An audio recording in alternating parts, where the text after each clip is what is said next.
नमस्कार दोस्तों, स्वागत है आपका डेली न्यूज़ एनालिसिस में। This video series is presented to you by ethic IAS. इस वीडियो सीरीज़ में हम आपके लिए लेकर आए हैं करंट अफेयर्स जो आपके यूपीएससी और स्टेट एग्जामिनेशंस के लिए बेनिफिशियल रहेंगे। आज है 16 सितंबर 2022 और आज हम सबसे पहले पढ़ेंगे शेड्यूल ट्राइब के अंदर 4 ट्राइब्स को ऐड किया गया है शेड्यूल ट्राइब लिस्ट के अंदर, और ये हमारे जीएस के फर्स्ट पेपर और सेकंड पेपर दोनों के लिए इंपॉर्टेंट है। ऐसे के टॉपिक के लिए भी, ऐसे राइटिंग में भी ये हमारे लिए इंपॉर्टेंट है, प्रीलिम्स एग्ज़ाम के लिए भी इम्पोर्टेंट है। दूसरा हम पढ़ेंगे अब्राहम अकॉर्ड के बारे में। ये हमारे जीएस के सेकंड पेपर से संबंधित है, इंटरनेशनल रिलेशन का हिस्सा है, इम्पोर्टेंट है प्रीलिम्स एग्ज़ाम के लिए भी। मॉडर्न स्लेवरी के बारे में हम पढ़ेंगे, जो यूनाइटेड नेशन की अभी एक रिपोर्ट आई है। ये हमारे जीएस के फर्स्ट पेपर से संबंधित है और एथिक्स और एसे राइटिंग में हमारे लिए इम्पोर्टेंट है।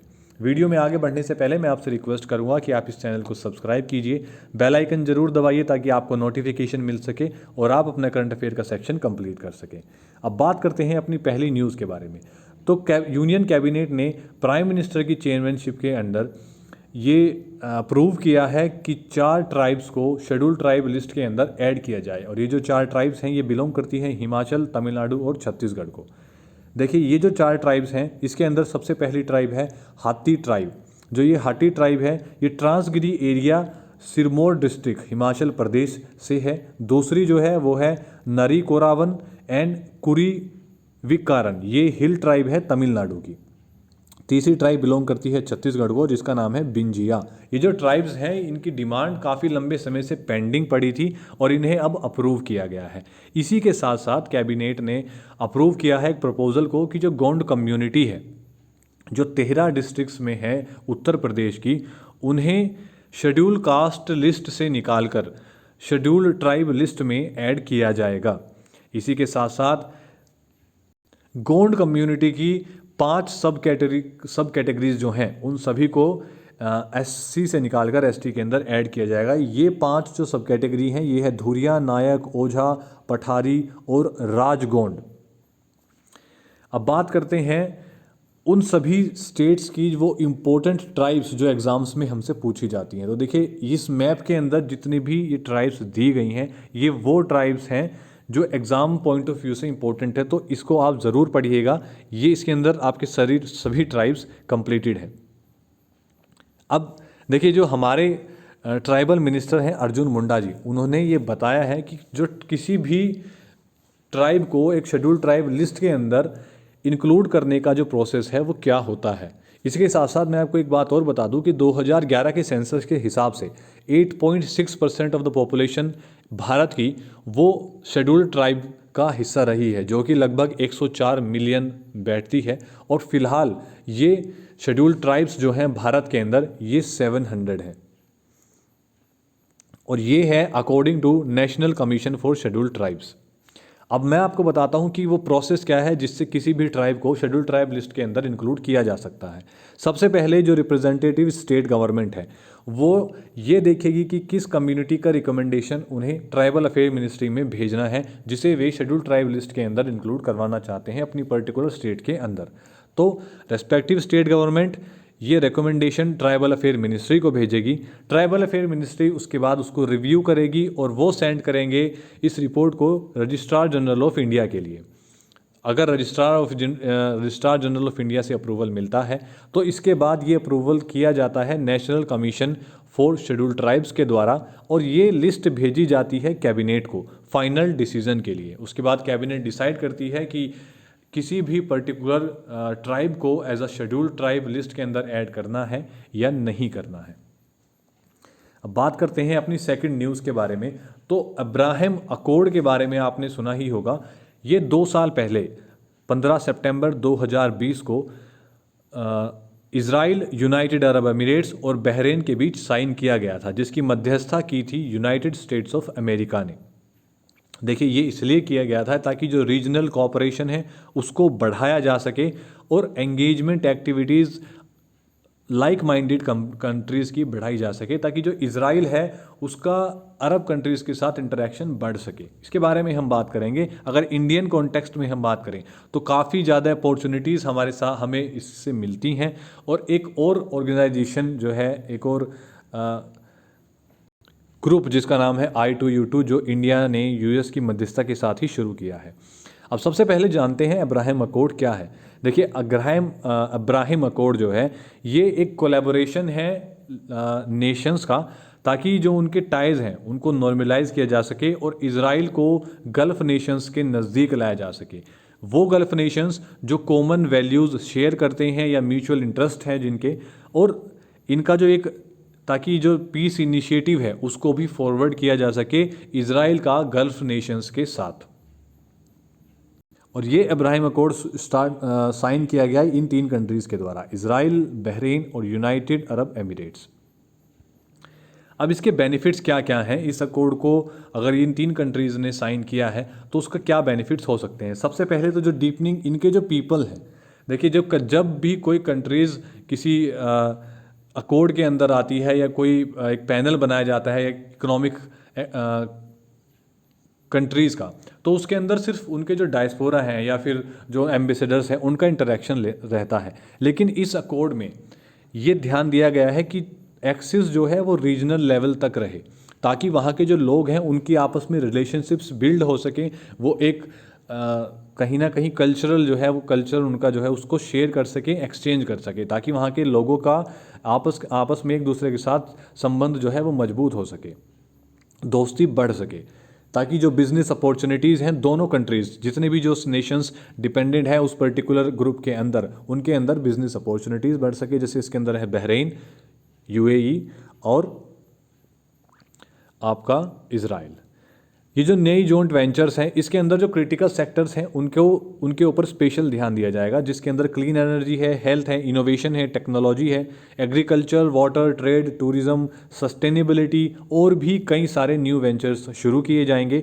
जो एकेडमिक कोलैबोरेशन है उस पर स्पेशल ध्यान दिया जाएगा, ताकि यूनिवर्सिटीज़ में हमारा जो कल्चरल एक्सचेंज है उसको प्रमोट किया जा सके, जिससे कि एथनिसिटी बढ़ेगी दोनों कंट्रीज़ के अंदर। अगर इंडियन कॉन्टेक्स्ट में हम बात करें तो भारत के लिए ये किस तरीके से बेनिफिशियल हो सकता है, तो देखिए सबसे पहले तो जो इंडियन डायस्पोरा है उसको ये आज़ादी दी जाएगी कि वो फ्लाई कर सकता है कभी भी किसी भी समय यूनाइटेड स्टेट्स ऑफ एमिरेट्स से इजराइल और इजराइल से बहरीन के बीच। भारत के स्टूडेंट्स को एक ईजी एक्सेस दिया जाएगा इन सभी देशों की यूनिवर्सिटीज़ के लिए। एक ग्रेटर रीजनल और मल्टी नेशनल कॉरपोरेशंस के लिए रास्ता खुलता है भारत के लिए इन सभी कंट्रीज़ के साथ, ताकि जिससे हमारी जो इकोनॉमिक अपॉर्चुनिटीज़ हैं वो भी काफ़ी हद तक बढ़ जाती हैं। इसी के साथ साथ अमेरिका की मध्यस्थता के साथ ही एक I2U2 ग्रुप शुरू किया गया। I2U2 का मतलब है India and Israel, which is I2, and U2 is United Arab Emirates and United states of America. और ये एक कॉन्क्रीट एग्जाम्पल है हाई लेवल इकोनॉमिक कोऑपरेशन का। और इस ग्रुप का जो मेन फोकस है वो है एक जॉइंट इन्वेस्टमेंट्स में, जो रिगार्डिंग है water, energy, transportation, space, health और फूड सिक्योरिटी को लेकर। भारत के अंदर 2 की प्रोजेक्ट्स चलाए जाएंगे, जिससे जो भारत का प्राइवेट सेक्टर कैपिटल है उसको मोबिलाइज किया जाएगा, ताकि यहाँ के जो इंफ्रास्ट्रक्चर है उसको मॉडर्नाइज किया जा सके, इंडस्ट्रीज़ को डीकार्बनाइज किया जा सके, पब्लिक हेल्थ को इम्प्रूव किया जा सके, और जो ग्रीन टेक्नोलॉजीज़ है उनके डेवलपमेंट को ज़्यादा से ज़्यादा प्रमोट किया जा सके। I2U2 जो ग्रुप है ये कंबाइन करता है स्ट्रेंथ्स को और रिसोर्सेज को सभी मेंबर कंट्रीज़ की, ताकि जो प्रेसिंग ग्लोबल चैलेंजेस हैं उनके लिए इनोवेटिव सॉल्यूशंस निकाले जा सकें और मल्टीलेटरल कोऑपरेशंस किए जा सकें लाइक माइंडेड कंट्रीज़ के साथ। इसी के बाद हम बात करते हैं अपनी थर्ड न्यूज़ के बारे में। तो यूनाइटेड नेशंस के जो ऑर्गेनाइजेशन है उसने एक रिपोर्ट जारी की है जिसका नाम है the global estimate of modern slavery, जिसके अंदर ये बताया गया है कि मॉडर्न स्लेवरी के अंदर 2021 में लगभग 50 मिलियन लोग इसका शिकार रहे हैं, और इसके अंदर फोर्स्ड लेबर आती है, फोर्स्ड मैरिज आती है।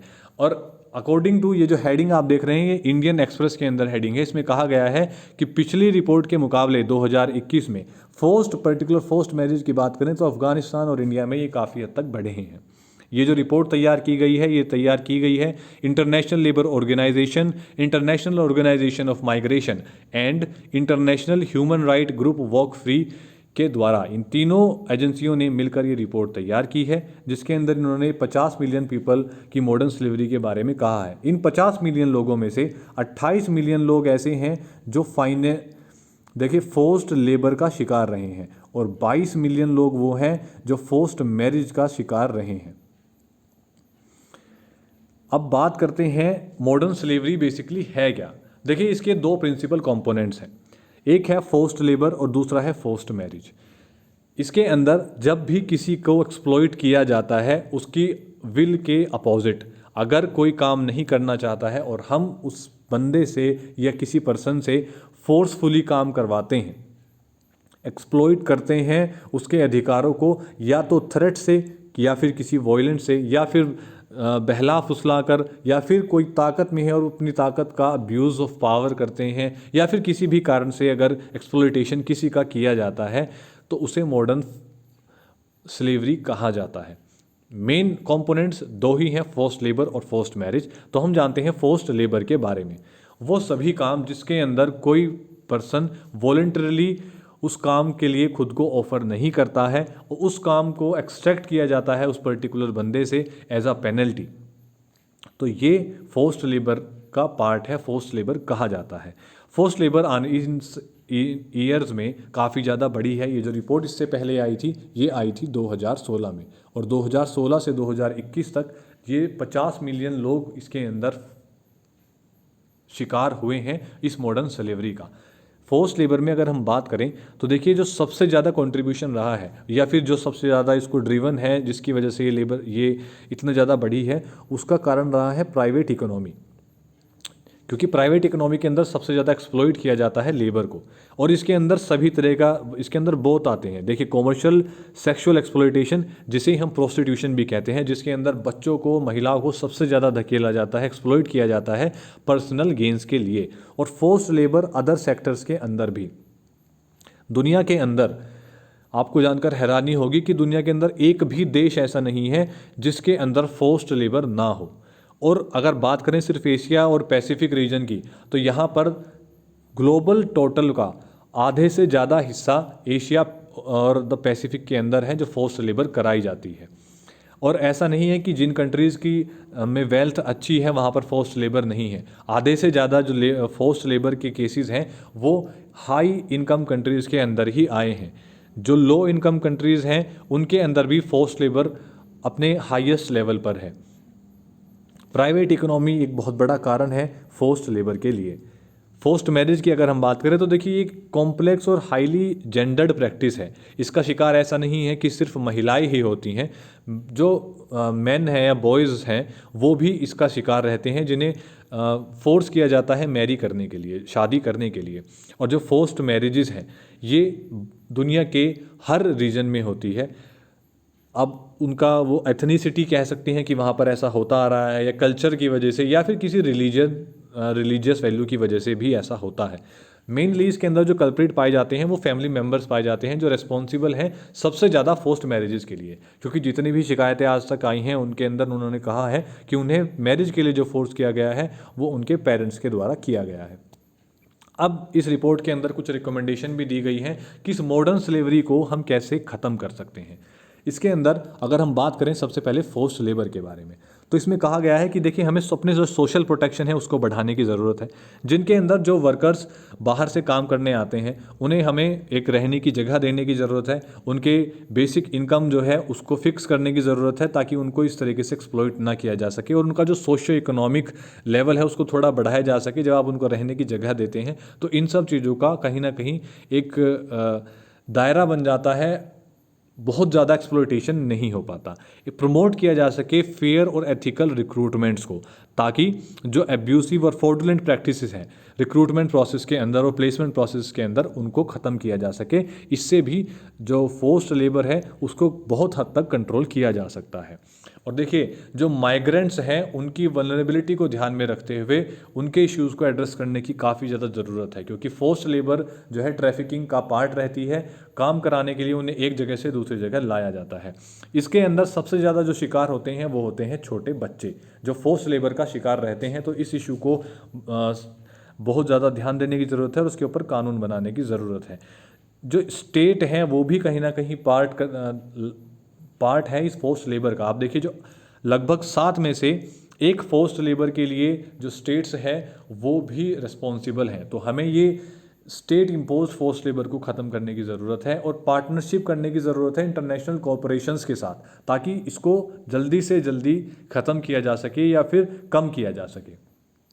फोर्स्ड मैरिजेस के बारे में अगर हम बात करें तो देखिए लेजिस्लेटिव और पॉलिसी बनाने की ज़रूरत है जो जेंडर लेंस के साथ बनाई जाए, जिनके अंडर जेंडर सेंसिटिव लॉज रहें, पॉलिसीज़ हों, प्रोग्राम्स हो, एक बजट बनाया जाए इंक्लूडिंग जेंडर से रिलेटेड, और एक gender responsive social protection mechanism भी बनाया जाए जिसके अंदर शिकायतें भी आ सकें और उसको सोल्व किया जा सके। एक एडुकेट सिविल और क्रिमिनल प्रोटेक्शनिज्म के एक्ट बनाने की ज़रूरत है नेशनल लेजिस्लेशन के अंडर। वहीं जो सोशल कल्चरल नॉर्म्स हैं या स्ट्रक्चर्स हैं जो कंट्रीब्यूट करते हैं फोर्स्ड मैरिजेस को, उनको एड्रेस करने की ज़रूरत है और ख़त्म करने की ज़रूरत है।